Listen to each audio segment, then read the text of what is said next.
Challenge আছে। যারা অপরাধ করে তারা কি এমনি এমনি অপরাধ বন্ধ করে দিবে? তো সেটির জন্য অপরাধ যেন না করে এবং অপরাধ করলে পর্যাপ্ত সাজা দিয়ে সেটির নিরোধ করা যায়, পুনরাবৃত্তি বন্ধ করা যায়, নিরুৎসাহিত করা যায়, সেই জন্যই তো সাজার বিধান। তো সরকার যে লক্ষ্য সামনে রেখে এগিয়ে এসেছে, একটি হলো অনলাইন জুয়ার বিরুদ্ধে তেমন কোনো আইনই ছিল না, শুধু সাইবার অপরাধের মধ্যে এটির একটি উল্লেখ ছিল। তো আগামী দিনে এটি যে আইনটি পাশ হয়েছে তাতে পর্যাপ্ত সাজার বিধান আছে। দ্বিতীয়ত, যেহেতু সাজার বিধান সম্বলিত আইন ইতিমধ্যে পাশ হয়ে গিয়েছে, এখন আইন শৃঙ্খলা রক্ষাকারী বাহিনীকে সরকার এটি নিরোধ করার জন্য সক্রিয় করবে, যেহেতু আইন আছে নিরোধের পক্ষে।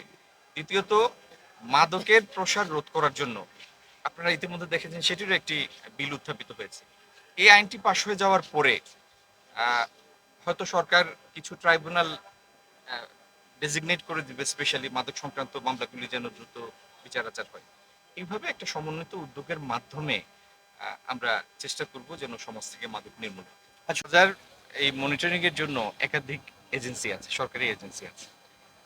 এই যে বাজারে একটা স্থিতিশীলতা আছে, সেটি তো নজরদারি, মানে এই স্থিতিশীলতা নিশ্চিত করার যে সমস্ত পন্থা, তার মধ্যে নজরদারি তো অন্যতম একটা উপাদান, তো সেটা তো সক্রিয় আছে। আমরা যে জিনিসটা আগামী দিনে করতে চাই, সেন্সিটিভ যে সমস্ত পণ্য থাকে, এরকম প্রায় 30টা পণ্য আমরা সিলেক্ট করেছি। আমরা কৃষি, মৎস্য প্রাণী সম্পদ, স্বরাষ্ট্র মন্ত্রণালয়, এরকম সংশ্লিষ্ট কয়েকটি মন্ত্রণালয়কে সাথে নিয়ে একটা সমন্বিত পদ্ধতিতে আমরা একটা এআই মডেলের মাধ্যমে এই 30টা পণ্য আগামী দিনে আমরা মনিটরিং করবো। এবং মনিটরিংটা শুধু এটা না যে বাজারে এখন কি আছে, এটার ফলন এখানে কিরকম হচ্ছে, আগামী দিনে আবহাওয়ার কারণে অতিবৃষ্টি অথবা কম বৃষ্টির কারণে এটা সম্ভাব্য ফলনের উপর কি প্রভাব পড়তে পারে। অন্যান্য দেশে এই সমজাতীয় যেখানে কৃষি পণ্য উৎপাদিত হয়, সেসব দেশে এই বছরের আলোচ্য বছরের ফলন কিরকম।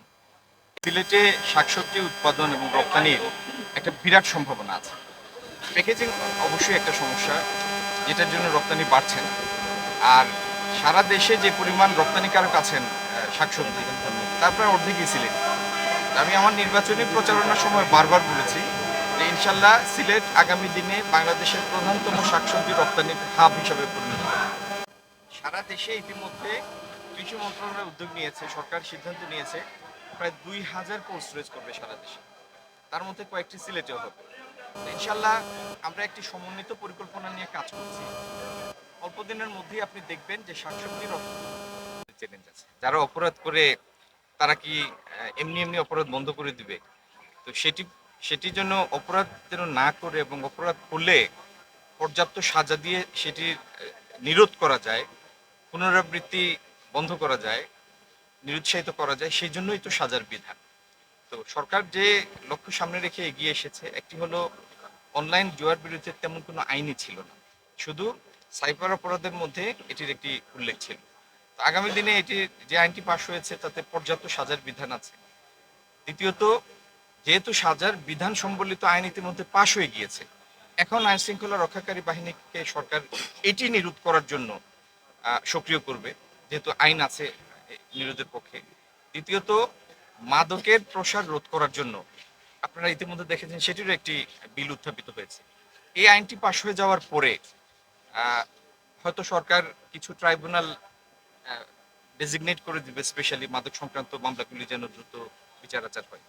এইভাবে একটা সমন্বিত উদ্যোগের মাধ্যমে আমরা চেষ্টা করব যেন সমাজ থেকে মাদক নির্মূল হয়।